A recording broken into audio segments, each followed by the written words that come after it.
بسم الله الرحمن الرحيم. الحمد لله رب العالمين وبه نستعين على أمور الدنيا والدين وصلى الله وسلم وبارك على عبده ورسوله محمد وعلى آله وصحبه ومن استنى بسنته إلى يوم الدين. أما بعد. هذا وإن إيمان العبد بهذا الاسم. Dan yang ini, yang demikian itu, sesungguhnya seorang hamba ketika beriman dengan nama Allah Al-Qawi, Tuhan yang Maha Kuat, Al-Qawiyul Batin, yang Maha dahsyat kekuatannya, yuthmiru fihi inkisaran baina yadayillah, akan membuahkan perasaan benar-benar dirinya begitu hina, dina di hadapan Allah Subhanahu wa taala, wa khudu'an li janibihi, melahirkan ketundukan kepadanya, wa khaufan minhu subhanahu, melahirkan ketakutan hanya kepadanya, dialah Allah Tuhan yang Maha Suci, wa luju'an ilaihi wahdah, dan akhirnya hanya Allah lah tempat dia untuk bergantung, wa husna tawakkulin alaih, melahirkan tawakal yang utuh, yang begitu sempurna kepadanya semata, wastislaman li'azamatih, pasrah, berserah diri atas keagungannya, wa tafwidhul umuri kulliha ilaih, dan memulangkan segala macam urusannya kepada Allah, wa tabarru'a minal hauli wal quwwati illa bih, akan melahirkan sifat berlepas diri daripada segala kekuatan dan daya upayanya kecuali dengan kekuatan Allah Subhanahu wa taala semata. Jadi tatkala kita mengimani dialah Allah pemilik nama Al-Qawiyul Matin, hal ini membuat kita benar-benar merasa kecil di hadapan kebesarannya, naif di hadapan keagungannya, dan akhirnya tak ada tempat kita untuk bergantung kecuali kepadanya, bertawakal kecuali hanya kepadanya. Tak ada tempat kita untuk takut, ya, sedahsyat-dahsyatnya ketakutan kecuali kepadanya pula. Dan akhirnya kita menyerahkan segala urusan kepadanya, kita melepaskan diri kita yang naif ini agar tidak bergantung dengan diri kita sendiri. Sepenuh hati semua urusan kita serahkan kepada Allah dan hanya bergantung kepadanya. Inilah buah daripada iman terhadap nama Allah Al-Qawiyul Matin. Hamba tak merasa sombong dengan kekuatannya karena ada yang Maha Kuat, dengan keagungannya karena ada yang Maha Agung. Ya, ini dampaknya dan inilah efeknya mengimani Allah Al-Qawiyul Matin. Dan ketika melihat orang-orang yang sombong, orang-orang yang congkak, ya, kecil di matanya, kan dia tahu yang Maha Agung adalah Allah, yang Maha Kuat adalah Allah Subhanahu wa ta'ala, melahirkan sifat keberanian. Ya, nama Al-Qawiyul Matin tatkala diimani seorang hamba melahirkan sifat berani, ya, berhadapan dengan makhluk, tak takut kecuali hanya kepada Allah, bergantung hanya kepada Allah. Sebagian orang menyalahgunakan nama-nama Allah sebagaimana pembahasan di awal untuk hal-hal keduniawian. Ya, sebagian orang melazimkan zikir kalimat Al-Qawiyul Matin, Al-Qawiyul Matin, tapi menyimpang tujuannya. Katanya tujuannya untuk kebal. Ya, Allah yang Maha Kuat, yang Maha dahsyat kekuatannya, dan tidak pernah Nabi yang mulia SAW mengajarkan kepada kita menjadikan zikir Al-Qawiyul Matin, ya, sebagai sarana agar diri seorang kebal, tak mempan senjata, tak mempan peluru. Karena ini bukan daripada Allah, bukan dari Islam.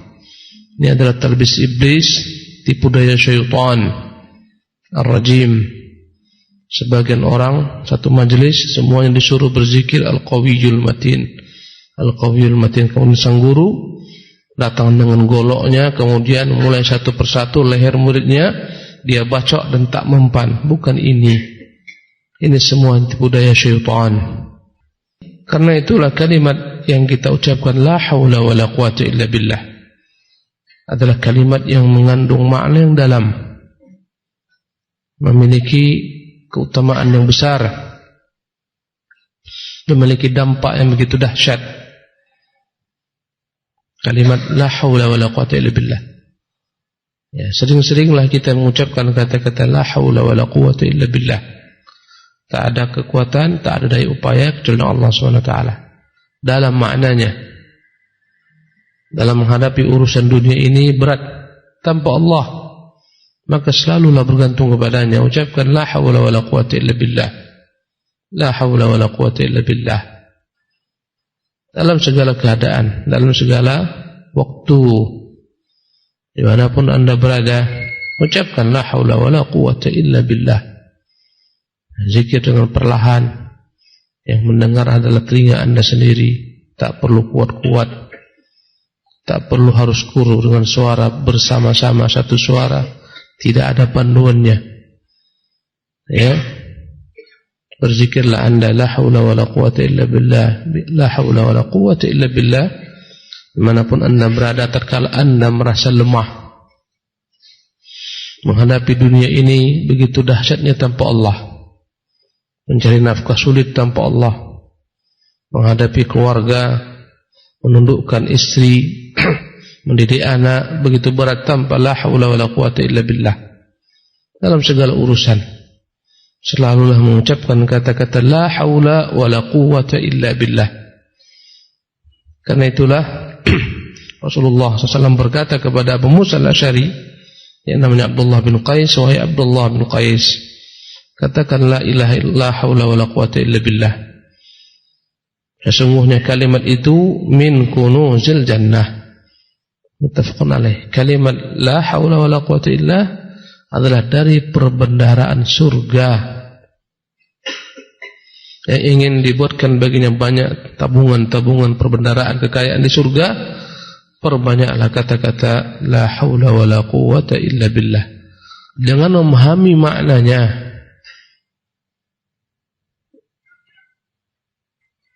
bukan disalahgunakan. La haula wala quwata illa billah dengan tangannya ditolak tercampak orang. La haula wala quwata illa tercampak. Itu semuanya bukan dari Islam. Begitu dahsyat nama Allah untuk dipermainkan hanya sekedar untuk atraksi-atraksian. Kalau itu daripada Islam, Nabi yang pertama kali pakai, para sahabat yang pertama kali terapkan. Dalam peperangan mereka tak butuh pedang payah-payah, tak ada namanya pedang Dzulfiqar, tak guna. Cukup la haula wala quwata illa billah, tercampak orang-orang kufar, penyalahgunaan. Imam Ahmad dari hadis Abu Dzar Al-Ghifari radhiyallahu anhu, dia meriwayatkan bahwa Rasulullah SAW pernah memerintahkan beliau, amarani khalili, kekasih hatiku yaitu Rasulullah pernah merintahkanku bisab'in dengan 7 perkara. Dan di antara 7 perkara tersebut, qala wa amarani an uktsira, dia perintahkan saya untuk memperbanyak qaula la ilaha illallah, an uktsira min qauli la haula wala quwata illa billah, agar saya memperbanyak ucapan la haula wala quwata illa billah. Fa innahunna, sesungguhnya kalimat ini min kanzin tahtal arsy, adalah kalimat dari perbendaharaan yang ada di bawah arsy Allah Subhanahu wa taala. Dan kalimat ini, kalimat la haula wala quwata illa billah, dialah kalimat Islam, kalimat menyerahkan diri, wastislam, kalimat pasrah, wa tafwid wal tija, kalimat menyandarkan segala urusan, bergantung kepada Allah, wa tabarru'in minal hauli wal quwwati illa billah, kalimat seseorang berlepas diri dengan kalimat tersebut dari kekuatannya, kehebatannya, daya upayanya, semuanya tak jadi kecuali dengan Allah. Wa annal 'abda la yamliku min amri syai'an, sesungguhnya hamba itu tak punya apapun juga daripada urusannya, tak bisa mengatur urusannya kecuali Allah SWT kehendaki, Allah izinkan. Ya, tiap kali kita merasa diri kita hebat, ucapkan la haula wala quwata illa billah. Hebat dengan ilmu, hebat dengan harta, hebat dengan pengikut, kekayaan. Bagaimana Allah SWT sebutkan kisah 2 orang yang berdialog dalam surah Al-Kahfi yang pernah kita bahas kemarin. Dia sombong melihat kebunnya yang begitu hebat, buahnya menjuntai-juntai, luas, banyak karyawannya, budak-budaknya, anak-anaknya banyak. Akhirnya ketika dia merasa kekal dengan kebunnya tersebut, Allah timpakan bencana. Pagi harinya dia masuk, kebunnya telah berubah dari kebun yang tak dikenal, semuanya hangus terbakar. Maka temannya menasihati, walaula idh dakhalta jannataka qulta la haula wala quwata illa billah. Qulta masya Allah la haula wala quwata illa billah. Seharusnya kemarin ketika kau masuk kebun, kau takjub dengan kebun-kebunmu, kau ucapkan masya Allah la quwata illa billah. Katakan tak ada kekuatan kecuali dengan Allah Subhanahu wa taala.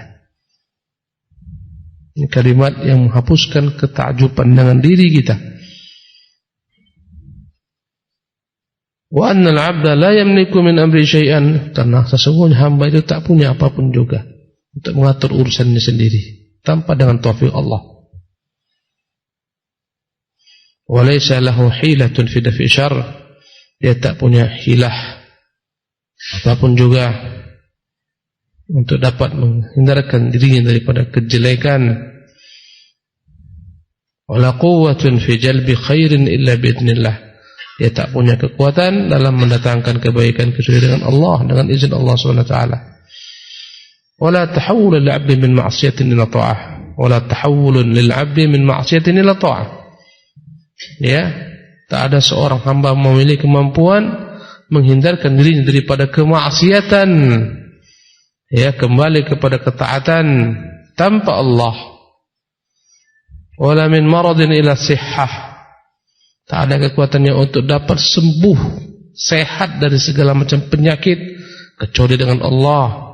Wala min wahnin ila quwwah, tak ada sedikit jua pun kemampuan seorang hamba merubah kelemahan dirinya menjadi kuat kecuali dengan Allah. Wala min naqsin ila ziyadatin illa billah, tak ada kemampuan seorang hamba pun menambah segala macam bentuk tambahan yang diharapkan, ya, daripada apa yang dia suka dari kekurangan kecuali Allah Subhanahu wa taala.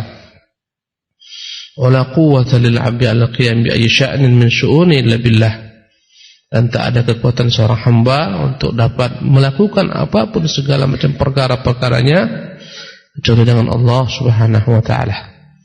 Inilah rahasia di balik kalimat la haula wala quwwata illa billah. Kata Syekh Abdul Razak, barang siapa yang mengucapkan kalimat ini la haula wala quwwata illa billah muhaqqiqan ma dallat alaihi, dengan mempraktekkan apa yang ada di balik kalimat ini berupa kewajiban tawakal hanya kepada Allah yang Maha Kuat, karena bergantung dengan makhluk begitu lemahnya. Ya, berharap dengan makhluk adalah perkara yang selalu mengecewakan. Wa tafwid wa husnul iltija', ya, benar-benar mempraktekkan, menerapkan tawakal yang penuh kepada Allah, menyerahkan urusan kepada Allah, ya, bergantung kepada Allah. Hudiyah, pasti dia akan diberi petunjuk. Wa wuqiyah, akan dijaga. Wa kufiyah, dan akan dicukupi oleh Allah Subhanahu wa taala. Wa kana min aqwan nasi qalban, dengan kalimat yang dia pahami ini dan yang dia ucapkan ini, dia akan menjadi orang yang paling kuat hatinya. Kekuatan yang paling dahsyat adalah kekuatan hati. Adapun anggota tubuh ini tak seberapa. Banyak orang-orang cacat mentalnya tapi hatinya kuat, tak mau bergantung dengan makhluk. Kadang tak ada tangannya, tak ada kakinya, tapi dia eksis. Ya, berani menatap dunia, tak bergantung kepada makhluk. Ada orang yang penuh lengkap, tak ada cacat, semua anggota tubuhnya sempurna, kuat, dahsyat, tapi lemah hatinya. Ya, begitu lemah keinginannya, lemah cita-citanya, bergantung kepada manusia, menyusahkan orang banyak. Yang paling dahsyat adalah kekuatan hati. Wa ahsanuhum halan wa ma'alan, orang inilah yang paling baik keadaannya dan paling baik keberuntungannya kelak. Wa fil athar, dan dalam athar disebutkan, man sarrahu an yakuna aqwan nas, barang siapa yang ingin menjadi orang yang paling kuat, falyatawakkal 'ala Allah, bergantunglah kepada Allah, bertawakallah penuh kepada Allah. Ini yang paling kuat, karena tempat bergantungannya tempat yang maha kuat. Tali yang dia gantungi adalah tali kekuatan Allah SWT. Ya, kita melihat dalam kehidupan para sahabat begitu dahsyat kekuatan mereka karena kuatnya ketergantungan mereka kepada Allah SWT. Tulaihah al-Asadi yang pernah mengaku sebagai nabi palsu diperangi pada masa Abu Bakar. Ya, kemudian kembali setelah dia murtad masuk Islam. Disebutkan dalam peperangan begitu dahsyat kekuatannya. Dia masuk dari depan musuh sampai ke belakang, kemudian kembali sampai ke depan, memporak-porandakan musuh. Subhanallah. Kata Umar bin Khattab, aku lebih senang dengar suara qaq-qaq. Qaq-qaq itu sama dengan 1000 pasukan. Kata Umar bin Khattab, kuat-kuat mereka. Ya, kekuatan mereka dengan tawakal penuh kepada Allah SWT. Ini kekuatan yang paling dahsyat. Wa man sarrahu an yakuna aghnan nas, barang siapa yang ingin menjadi orang paling kaya di antara manusia, faliyakun bima fi yadillah, hendaklah dia benar-benar menjadikan apa yang ada pada Allah, pada tangan Allah, awthaqa minhu bima fi yadihi, lebih dia yakini daripada apa yang ada pada tangannya. Kita selalu berharap apa yang ada pada tangan manusia. Kita lupa mereka adalah makhluk yang naif dan lemah. Kadang-kadang kita tak bergantung kepada Tuhan yang maha kaya, yang di tangannya segala macam urusan. Kita kurang yakin dengan dia, Allah Jalla wa'ala, lebih yakin dengan bantuan manusia. Dan kita banyak dikhianati dengan harapan-harapan, dikecewakan dengan impian-impian karena tak bergantung kepada Allah Subhanahu wa ta'ala. Kalau kau menjadi orang paling kaya, maka yakinlah dengan apa yang ada pada Allah lebih daripada keyakinanmu dengan apa yang ada di tangan manusia. Kalau ingin menjadi orang yang paling kuat, bertawakallah sepenuhnya kepada Dia yang Maha Kuat.